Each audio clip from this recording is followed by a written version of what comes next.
For those who don't know me, I'm Noel, one of Barry's best friends.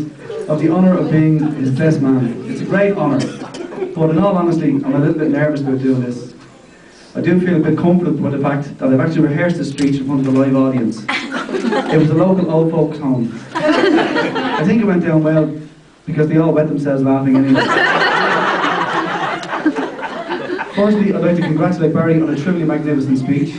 I always knew it would be difficult to follow one of your speeches, and I was right. I couldn't follow a bleeding word of it. Seriously, I'd like to say a big thank you to the staff of the Bayview Hotel, and especially Marie, in the planning of this special day. As you will see today, they've done a marvellous job. Didn't Barry and Etna's children, Finn, Bart and Liam, look brilliant today as the Page Boys and Flower Girl? And they're only eclipsed by Etna herself, who I'm sure you all agree looks absolutely stunning.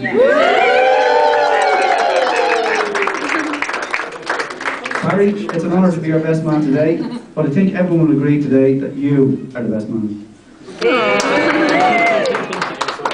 Doesn't he look great in his wedding suit? Of course, being Barry, he wanted to save some cash and wear one of the two outfits he already had wearing in his wardrobe. It took me ages to convince him that neither rubber or leather was appropriate for a wedding.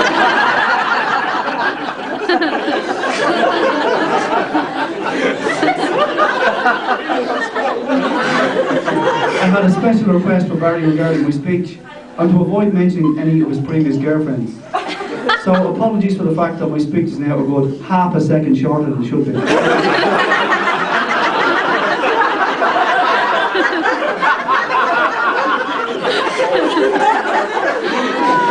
Barry did also say that if I did a good speech, that I could be the best man at his next wedding.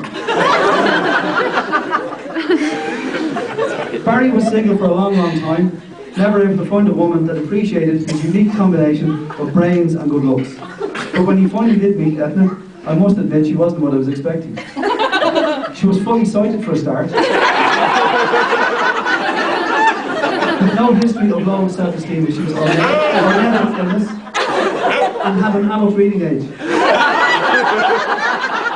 In fact, apart from her appalling taste in men, there doesn't seem to be anything wrong with her.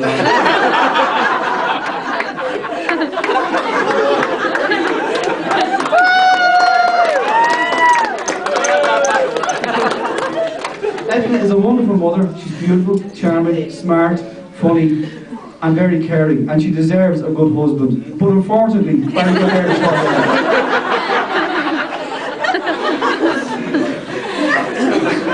Barry and Etna lived together in a beautiful home that they literally built themselves. During the build, Barry would tell me week by week how the construction was going. With Barry being an aircraft engineer and Etna being a furniture maker, they were both very capable DIY enthusiasts. In fact, he said during the house build that he and Etna were banging and scrubbing at every opportunity.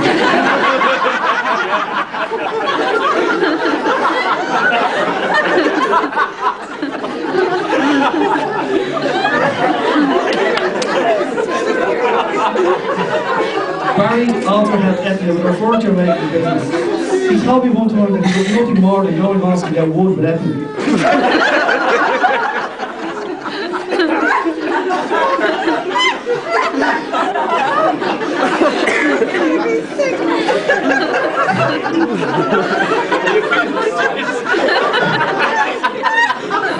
Oliver Cashman was Boston in the Bonds Hospital in Cork City on the 10th of May 1969.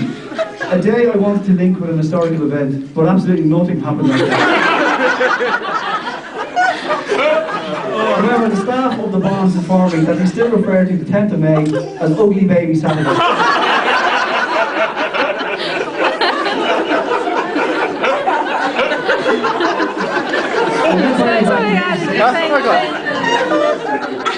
He's good at school and started our apprenticeship in Aer Lingus. Barry would agree with me in saying that we are lucky to be part of a fantastic bunch of lads. We all became great friends and very close bonds formed between us. Nothing sexual, mind. Maybe between Billy and Aidan. There's a slight whiff of lavender about those two. So loaded up with free flights and beer, we travelled around the world on many trips. And Barry was my wingman when it came to sharing hotel rooms. One night in a hotel room in Houston, Texas comes to mind. Myself and Harry were up drinking.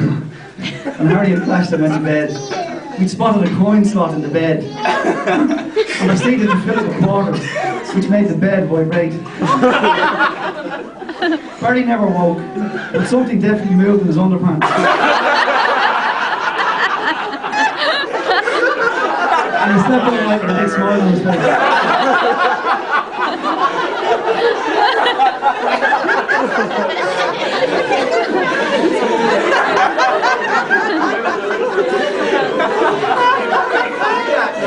On the same trip, we rented a minibus and we decided to drive to a town called Nuevo Laredo, which is just over the Mexican border. Barry had an international driving licence, so he was nominated to drive. We loaded up the bus with booze and headed off. It was about a 240-mile drive, and we stopped a few times to buy more drink. We spent a few hours over the border and decided to head home. The border crossing in the States was going fine. The immigration officer asked if we were all American. The Irish lads stayed quiet, and the girls in their best Texas accent said yes. Then I stupidly asked if I could get my passport stamped. The immigration officer knew from my accent that I wasn't American, and he asked us all to get off the bus. Barry looked at me. I'm not going to repeat what he called me. So the problem was, Barry was the only one that didn't have a passport. He left it behind with a car hire company as security for the minibus. Barry was marched into the immigration, and the rest of us, pissed as farts, tried to negotiate his release. Barry was asked for ID, and he duly handed over his international driving licence, which turned out was 3 years out of date.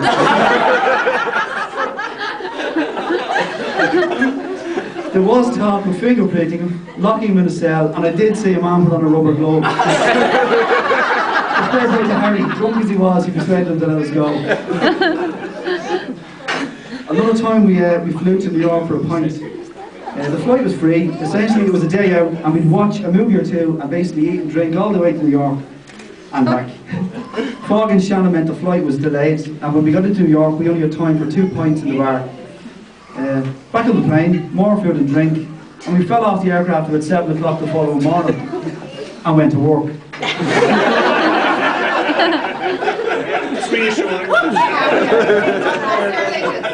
We needed to sleep, so we went into the cabin of an airplane, but there was still work begun, so we had a brainwave, and we decided to kip in the freight hold. The door was shut, and we proceeded to sleep. I woke in pitch darkness to hear engines roaring, and the aircraft was moving. No idea how long I was asleep. Deafening, fingers in my ears. The first thing I thought was, Jesus, where am I? And then, that bollocks Cashman has left me here. The aircraft stopped, the engine switched off, and I heard in the darkness a faint voice saying, "Dolly, are you still here?"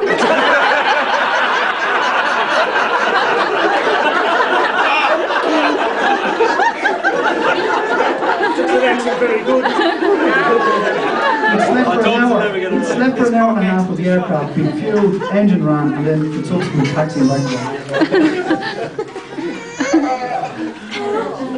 We were out one night in Newbridge with Billy. We ended up messing on a bridge, and the three of us somehow ended up in the Liffey. Soaked. We had nowhere to go, but Billy met a girl who let us into some house. She said that she was back with towels. She was back with towels and some clothes to wear. So when me and Barry were waiting, we stripped off naked in this house. I just sat on the sofa waiting for him to come back. So 20 minutes came and went, and there was no sign of anybody. And it dawned on me that we were in someone else's house, 2 naked men watching television. If they came back, we thought we were dead. So we put on our wet clothes and we headed off. We walked by a window of the house next door to see Billy in bed with the girl. He just looked at us and we just looked at him and we just headed off. And we walked, it was a 12 miles, Billy, from Newbridge to Hanging. 15k. Nappy rash, that's all I want to say. We were in bits. The minute we go back to Billy's house, we got the keys to the car, stripped back off into her nip again and drove back to Dublin. I'll never forget getting honked by trucks coming up to the two of us naked in the car. A few notable mentions. Kevin Lyons got wind that I was organising some of the music for the wedding. He sent me a music playlist. 153 songs. Where's Kevin?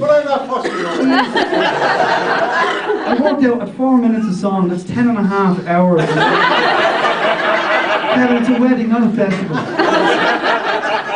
Barry Cashman, apologies. I ate a ham.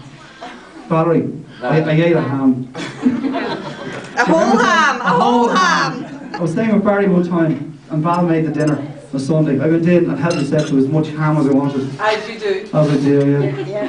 And then I saw a big committee in the kitchen. They were all looking at each other. Barry came out.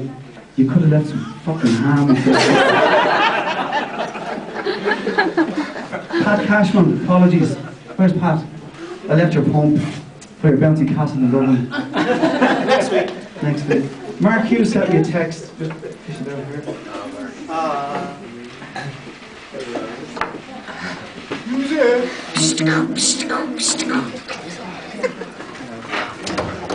Well, Barry, this is it. It's actually happening.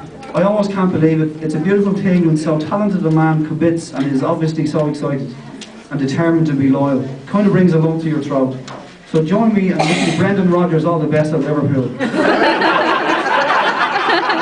Oh, and have a great wedding. Sorry I couldn't make it. Barry asked me to keep the speech short and sweet, so I'll finish off now with these words. Barry, you leave here today having gained a wife that is warm, loving and caring. A wife whose outer beauty is surpassed only by her amazing inner radiance. Etna, you on the other hand, leave today with a gorgeous dress and a lovely bouquet.